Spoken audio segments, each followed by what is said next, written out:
2 کو فیصلہ واپس آیا، نوٹیفیکیشن آیا تو واہ واہ، نہیں آیا تو میری جماعت نے، میرے صوبائی مجلس عاملہ نے آج فیصلہ کیا ہے کہ 5 مئی کو ہم ملیر میں پورٹ قاسم پر سمندر کی چابی کو بند کریں گے، کسی کنٹینر کو پورٹ قاسم سے باہر نکلنے نہیں دیں گے۔ نعرہ تکبیر! جمعیت علماء اسلام علامہ راشد محمود سومرو۔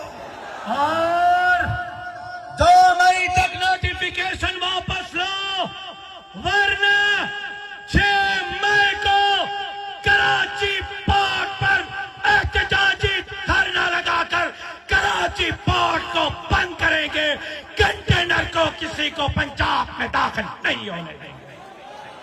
تیار ہے؟ تیار؟ اگلے احتجاجی لاہے عمل کا اعلان کروں